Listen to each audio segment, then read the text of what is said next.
So let's start 5.1 exercise. तो इसमें आपको कुछ बेसिक्स पता होना चाहिए, वो मैं बता देता हूँ। T N nth term of any A P होता है A plus N minus one into D. याद रखेंगे आप, इसको और अच्छे समझ लें। जैसे मान लीजिए एन के प्लेस में आपने वन रखा, तो ये A plus one minus one into D, ये कितना हो जाएगा? जीरो हो जाएगा। तो जीरो को लिखने की ज़रूरत नहीं है, इसलिए फर्स्ट टर्म को ए बोलते हैं। थोड़ा इसको ध्यान से देख ले। फिर अगली बार अगर मान लो एन के प्लेस में टू रखते हैं, तो ये A plus N minus one into D होता है ना फार्मूला। एन के प्लेस में टू चिपका दिया, तो ये A plus two minus one into D, तो ये हो जाएगा ए प्लस वन डी। ठीक, तो टी टू का वैल्यू क्या आ गया? ए प्लस वन डी। ध्यान से देखो, ध्यान से, यहाँ पे वन था तो वन से एक कम क्या होता है? जीरो, तो डी की वैल्यू जीरो, जीरो डी आया यहाँ पे। फिर यहाँ पे क्या है? टू है, तो टू से वन कम हुआ तो कितना आया? वन डी आया। फिर अगली बार अगर थ्री रखेंगे तो कितना डी आएगा? बोलो, अरे बोलो ना, कितना डी आएगा? हाँ, टू डी आएगा। ठीक, सही बोला। तो एन के प्लेस में थ्री रख दिया, तो three minus one into D, तो ये आ जाएगा ए प्लस टू डी। तो अब समझ में आ गया होगा क्या? क्या समझ में आ गया कि अगर T1 है तो उसको बोलेंगे ए, T2 है तो बोलेंगे टू है तो एक कम यानी वन डी, T3 है तो बोलेंगे क्या? ए प्लस टू डी। टी अगर 50 है तो कितना बोलेंगे? ए प्लस 49 डी। टी अगर 100 है, 100th टर्म है, तो कितना जाएगा? ए प्लस 99 डी। तो ये तो हो गया nth टर्म का फार्मूला, ये फार्मूले से। ठीक है, अब आते हैं अपन क्वेश्चन पर। तो पहले क्वेश्चन नंबर सेकंड को सॉल्व करेंगे, उसके बाद फिर फर्स्ट बताएंगे बाद में। ठीक है, क्योंकि फर्स्ट नंबर वैसे भी कुछ खास है नहीं, उसमें केवल चेक ही करना है। तो सेकंड नंबर क्वेश्चन में फर्स्ट नंबर क्वेश्चन लिखा है A equal to 10 D equal to 10। कोई ए पी है, उसका पहला टर्म है 10 और कॉमन डिफरेंस है 10। तो बताना है कि उस ए पी के चार टर्म क्या होंगे। तो ध्यान से सुनना है मेरी बात को कि अगर डी की वैल्यू पॉजिटिव हो, डी की वैल्यू क्या हो? पॉजिटिव हो, तो हर बार 10 10 10 10 10 ऐड करते जाओ। और डी की वैल्यू अगर निगेटिव 10 होती तो सब्ट्रैक्ट करते जाते।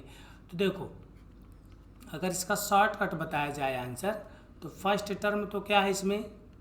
फर्स्ट टर्म बोलते हैं ए को, तो फर्स्ट टर्म दिया हुआ है 10। सेकेंड टर्म अगर कोई पूछे, सेकेंड टर्म, तो डी की वैल्यू पॉजिटिव 10 है ना, तो 10 ऐड करोगे तो कितना आ जाएगा? 20। फिर थर्ड टर्म 10 और ऐड करो, डी पॉजिटिव है ना, ये डी पॉजिटिव है इसलिए 10 और ऐड करो तो 30। फोर्थ टर्म क्या आ जाएगा? फोर्थ टर्म आ जाएगा 40। सो ए पी अगर कोई पूछता, ए पी, तो कितना आ जाता? 10 20 30 40, कुचुर कुचुर कुचुर कुचुर, ये ए पी हो जाता। देख लो, फर्स्ट टर्म 10 है और कॉमन डिफरेंस 10 है। कॉमन डिफरेंस कैसे निकालते हैं? कॉमन डिफरेंस निकालते हैं सेकंड माइनस फर्स्ट। तो ये देख लो, कॉमन डिफरेंस 10 है। तो आपको केवल यहीं तक सॉल्व करना है, ये तो मैंने चेक करके बता दिया। अच्छा, इसका एक और तरीका है सॉल्व करने का, जो कि एग्ज़ाम में इसी तरीके से आप सॉल्व करोगे। ए की वैल्यू दी हुई है 10, डी की वैल्यू दी हुई है 10, तो फर्स्ट टर्म को बोलते हैं ए, तो ए की वैल्यू हो गई 10। फिर सेकेंड टर्म का फार्मूला मैंने बताया था ए प्लस वन डी, तो ए की वैल्यू 10 प्लस वन इंटू 10, तो ये कितना आ गया? 20। फिर थर्ड टर्म कितना? ए प्लस टू डी, तो ए की value 10 plus two into D की वैल्यू 10, तो ये 2 10 या 20 प्लस 10 कितना हो गया? 30। फिर फोर्थ टर्म कितना? ए प्लस थ्री डी, तो ए की वैल्यू 10 प्लस 3 इंटू डी की वैल्यू भी 10, तो 30 प्लस 10 40। इस टाइप से आप सॉल्व करेंगे। अगले क्वेश्चन को मैं ऐसे ही बताऊंगा सॉल्व करके। तो अभी सेकंड का सेकंड देखते हैं। सेकंड का सेकंड बहुत ही सिंपल क्वेश्चन है। तो इसमें लिखा हुआ है ए की वैल्यू क्या दी हुई है? -2 और कॉमन डिफरेंस दिया हुआ कद्दू मीन्स 0। तो फर्स्ट टर्म कितना हो जाएगा? ए, और ए की वैल्यू दी हुई है -2, तो फर्स्ट टर्म हो गया -2। फिर सेकेंड टर्म का फार्मूला ए प्लस 1d, तो ए की वैल्यू -2 प्लस 1, डी की वैल्यू 0, तो 0 से इंटू हुआ तो 0 हो गया, तो सेकेंड टर्म भी आ गया -2। फिर थर्ड टर्म कितना, ए प्लस 2d, और ए की वैल्यू क्या, -2 प्लस 2, डी की वैल्यू 0, तो ये -2 प्लस 0 तो 0 ही रहेगा। फिर फोर्थ टर्म अगर निकालें इसी का तो हो जाएगा ए प्लस 3d। कैसे आए प्लस 3d, यहाँ पे 4 है तो उससे कम डी रहेगा, ठीक है। तो -2 प्लस 3 इंटू डी की वैल्यू 0, तो ये -2 हो गया प्लस 0, तो -2 प्लस 0 मीन्स -2। तो इस टाइप से फर्स्ट टर्म आ गया -2, सेकेंड टर्म आ गया फिर से -2, थर्ड टर्म आ गया -2 और फोर्थ टर्म भी आ गया -2। तो AP अगर कोई पूछता तो क्या हो जाता, -2 -2 -2 -2। तो ऐसे AP हो सकती थी, ठीक है। आप देखेंगे इसी का एक थर्ड नंबर देख लेते हैं। तो सेकेंड का थर्ड नंबर, ए की वैल्यू क्या है, 4 है, डी की वैल्यू है -3। याद रखिए मैंने बताया भी है कि अगर डी की वैल्यू पॉजिटिव है तो जो सीरीज मिलेगी वो बढ़ती हुई मिलेगी असेंडिंग ऑर्डर में, और अगर डी निगेटिव है तो जो सीरीज मिलेगी वो डिसेंडिंग ऑर्डर में मिलेगी। तो जैसे इसमें फर्स्ट टर्म देखें तो फर्स्ट टर्म होता है ए, तो ए की वैल्यू क्या है 4।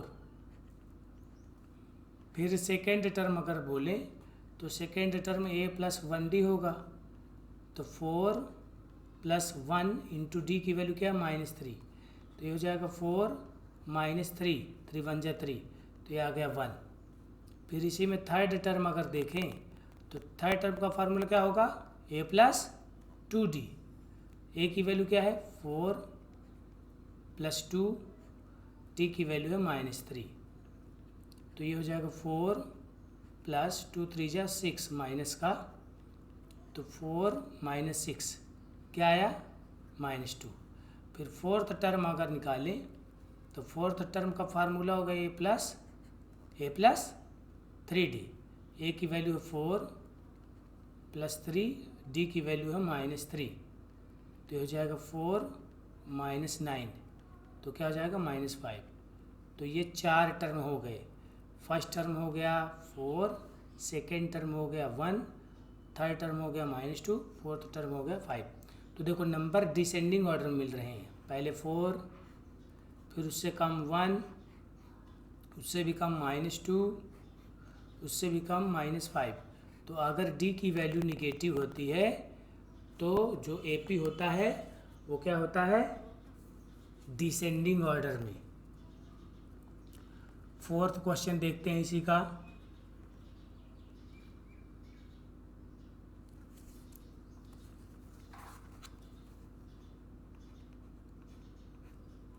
सो फोर्थ क्वेश्चन है, ए की वैल्यू है -1, डी की वैल्यू है 1/2। तो फर्स्ट टर्म तो ए होता है और ए की वैल्यू है -1, ठीक है। सेकेंड टर्म क्या होता है, ए प्लस 1d, ए की वैल्यू है -1 प्लस 1, डी की वैल्यू क्या है 1/2, तो -1 प्लस 1/2, एलसीएम लेंगे कितना आ जाएगा 2, तो 1 2 जा 2 और 2 1 जा 2, तो -2 प्लस 1/2, तो ये कितना जाएगा -1/2 सेकेंड टर्म।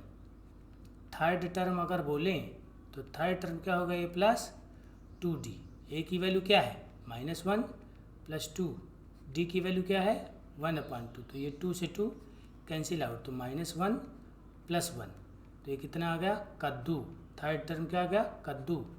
फोर्थ टर्म अब निकालते हैं, बहुत ही आसान है, बस वैल्यू रखते जाना है, सिंपल कैलकुलेशन है, प्लस माइनस और कुछ नहीं है इसमें।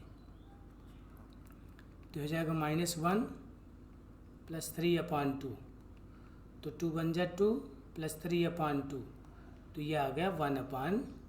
2 फोर्थ टर्म। आई होप कि आपको समझ में आया होगा। फिफ्थ क्वेश्चन आप कर ही लेंगे।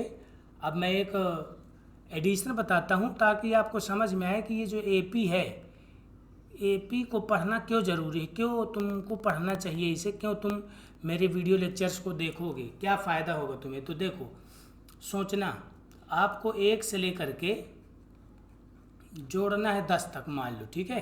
1 से लेकर के मान लो 10 तक जोड़ना है। किसी ने कहा कि 1 से लेकर के 10 तक जोड़ो, तो तुमने कहा ठीक है भाई, कौन सी बड़ी बात है, 1 से 10 तक को जोड़ेंगे तो 1 + 2 3 हो जाएगा, 3 + 3 6, 6 + 4 10, 10 + 5 15, 15 6 21, 21 7 कितना 28, और 8 36, और 9 45, और 10 55। तो इसको तुमने जोड़ लिया, 55 हो गया। लेकिन सोचो, मान लो तुम्हें किसी ने बोला कि add natural number from 1 to 100, 1 से लेकर के 100 तक जोड़ना है। अब बताओ, ऐसे जोड़ोगे तब तो सुबह से शाम हो जाएगी। तो देखो, एपी पढ़ने से यही प्रॉफिट होता है। ऐसे बहुत सारे प्रॉब्लम्स हैं जिनको अपन मिनटों में सॉल्व कर सकते हैं। तो देखो, 1 से लेकर के लेट से 100 तक जोड़ना है ना अपन को, तो अपन ने ऐसे लिख लिया, जोड़ने का तरीका चेंज कर दिया, 1 2 3 4 5 प्लस कुचुर पुचुर कुचुर पुचुर अप टू 100, और जो जोड़ा है उसको बोल दिया सम एस है। अब किसी ने कहा, किसी ने दिमाग दौड़ाया, क्या दौड़ाया, दिमाग। ये जो नंबर लिखा इसको उलट के लिख दिया, यानी पहले क्या लिख दिया 100, फिर क्या लिख दिया 99, फिर क्या होगा 98, फिर क्या होगा 97, फिर 96, फिर ऐसे चलते चलते चलते चलते लास्ट क्या हुआ होगा, यहाँ पे 1 हुआ होगा, ठीक।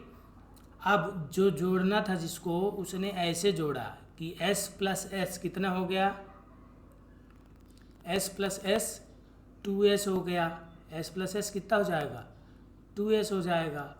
और ये 100 और 1 101, फिर 2 और 99 तो 101, फिर 3 और 98 तो ये फिर से 101, फिर 101। ऐसे जोड़ते जोड़ते हर बार कितना आएगा, लास्ट में भी कितना आएगा 101। अब सोचो 2s = ये 101 कितने बार आया होगा, ये नंबर 100 नंबर लिखे थे ना, तो जोड़ोगे भी तो 100 नंबर आया होगा ना, कितना होगा 100 नंबर।